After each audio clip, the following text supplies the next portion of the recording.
that was so generic it can only be called AI slop.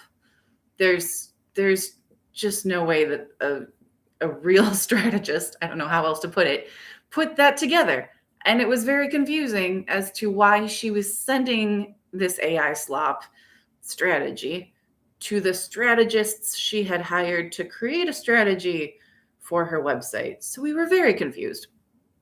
So we met with the client. We met alone together to commiserate and be like, what is this? What is happening? What do we do about this? Met with the client 2 separate times to try and figure out where this came from and why and what they were really going for. So turned out part of the problem was there was a disconnect in our understanding of the sitemap they wanted. Okay, that makes sense. We should absolutely put that together before moving forward. So again, my friend and I met separately to put together this sitemap because again, part of the problem with this AI slop that they put together was that it had like 8 pages when we had budgeted for 3 or 4. I was like, well, that's going to blow your budget real fast. So maybe let's put something together that try and gets you where you want to go, try and fits your vision without blowing your budget. So we spent a good half hour trying to put that together, sent that over, and got this email, not from the client, but from someone the client had hired after hiring us to put together their CRM. And the email said, thank you for the sitemap proposal. We've reviewed it and made some changes based on keyword research we ran in SEMrush. Since driving search traffic is the primary job of this site, we let the keyword data guide the structure. 2 updates on scope. First, we've decided to build the site ourselves rather than go with WordPress. After looking closely at what we need it to do, we don't believe WordPress gives us the flexibility we're after, so development will be handled in-house. Second, the SEMrush research gave us a clear enough picture of the keywords and topics we need to cover that we're going to draft the content in-house as well.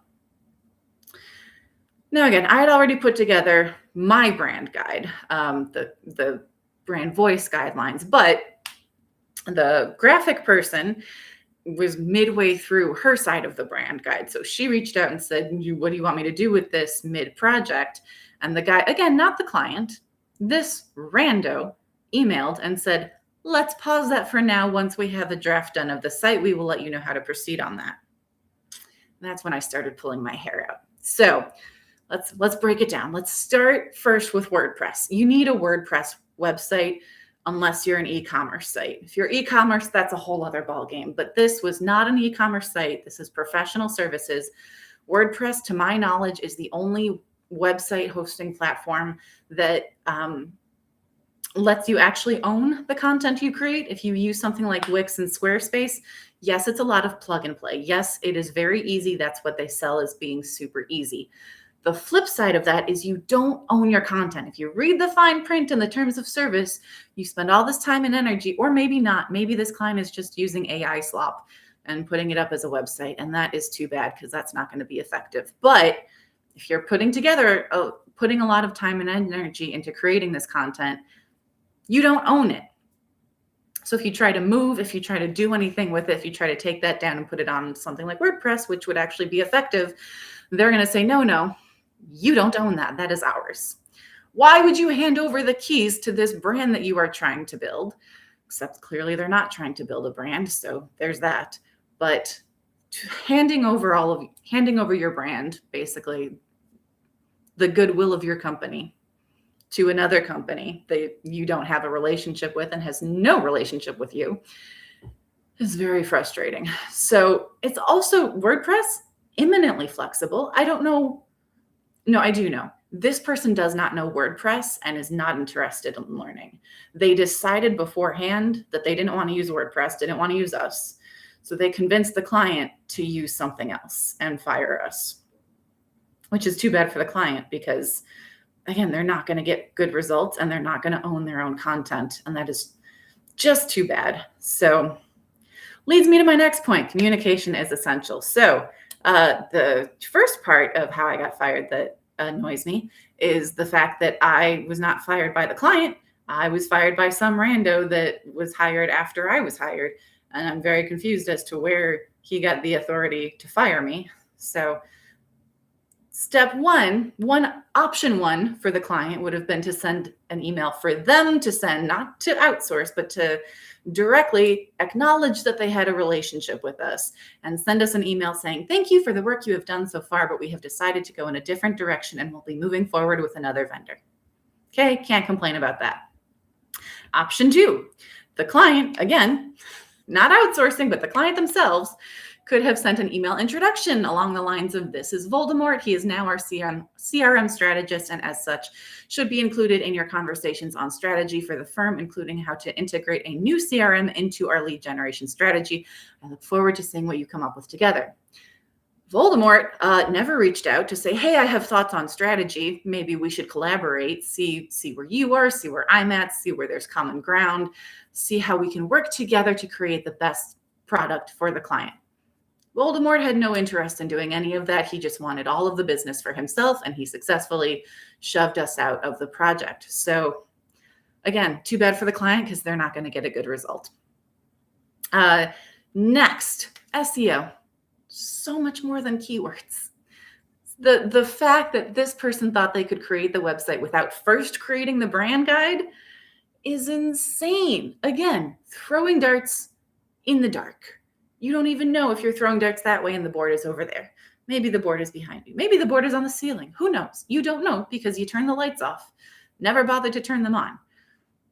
And it's such an integral part of your SEO strategy because the robots take that into account. They measure your brand. They know if you have a strong brand or if you're just someone who just started up out of nowhere and they don't know if they can trust their users with you. They take that very seriously. They want to know that they can trust their users with you. If they can't, they're not going to send their users over to you. So you have to make sure you do that. You have to have that. And again, SEO. Again, I'm not opposed to using keywords. It's a good start. It's just not a full content strategy. It's part of a content strategy. And the fact that they don't understand that anyone can drive more traffic to your website, that's great. That's easy. But you don't just want more traffic. You want more of the right traffic. You want the right people reaching out to you, the right people saying, okay, I need this. This is the company I need. I get why I need this company. Now let's have a conversation. Now that sales call is going to be so much faster and easier than anything you could have with someone who's like mildly interested in your industry and doesn't really know if they need your services, doesn't understand the value you provide over the millions of other people who provide what you provide. So it all has to work together. That's why I got started as a writer and then worked SEO into the content that I write, and then branding and marketing strategy into the content that I write, because it all has to work together. And the fact that this marketer, so-called marketer, does not understand that just demonstrates that he does not know what he's doing. And that, again, is too bad for him and is too bad for the client. Last but certainly not least, don't use an AI logo, because my friend, in addition to saying, yeah, let's not use your brand guide, also said, you know what, we don't want to use the logo you were creating for us. We want to go back to using the logo that we, again, generated using AI. Couple problems with that. First, legally, you cannot trademark that. That means anyone can take your logo, slap it up on their website, use it as their logo. And there's nothing. Why bother creating a logo that is supposed to be a visual representation of your brand if anyone can take it and use it and you have no legal recourse against that? The other reason it's bad is it's, again, supposed to be a visual representation of your brand, and you have not yet bothered to define your brand, because we created that for you. We created the brand guides, or we were partway through creating the brand guides, and you nixed it and you never got to see any of it. So you don't know if it actually represents your brand. You don't know if it really speaks to your ideal client because you haven't bothered to identify and define your ideal client. And that's just too bad. Also, again, it's the reason you can't copyright it or trademark it is because it's just it has taken a bunch of stuff that humans created and mashes it all together and goes, here, is this what you want? And when it mashes it together, it always defaults to the mediocre. Why? How do you think you can position yourself as the best in the biz, as something, as a company people should trust with the very sensitive information that this company handles, if you're using a mediocre logo? You can't. And it's just too bad that every aspect of this was just so poorly handled. So, what to do instead? First of all, talk to your marketer if you're hiring someone about who else you need, because there's always someone that they can bring in to provide the services that you need. Like I said, I don't build or design websites, but I bring in people who do. I have my own CRM person I could have brought in on the project, and I really wish I had. So make sure that when you are hiring people, you can hire people separately instead of hiring an agency, but make sure they are all communicating and they are all working together, because that's the only way it's going to work, right? If the marketer doesn't know the ins and outs of your business and your sales team and how you work and how you deal with clients, they're not going to create content that reflects that. And if the SEO person isn't talking to the social media person, talking to the website person, talking to all the different people, it's not going to work, because it's going to be very scattered and ineffective. And that's too bad. So that's what I do, actually. That is why I require all of my clients to have a brand guide first. I don't have to be the one who creates the brand guide, but you do have to be a brand guide. And after this experience, I have to see the brand guide before I'm going to move forward with you. So, lesson learned on that one. But the brand guide is exactly what it says. It's a guide. It guides everything you do. It is your marketing roadmap. You should not write a word or create a single image without first checking that brand guide and making sure that whatever content you're creating checks all the boxes in your brand guide. And make sure it's all connected, the SEO with the branding, with the content strategy, with all of the things. So if you want someone who actually knows what they're doing, talk to me. If you want someone who knows other people in marketing who know what they're doing, talk to me, because I have lots of recommendations and referrals I can make for you. So that is it. That is everything that I have for you today. That is my little vent.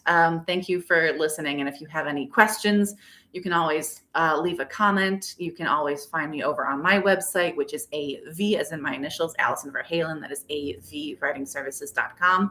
And you can reach me directly at info@avwritingservices.com or over on LinkedIn.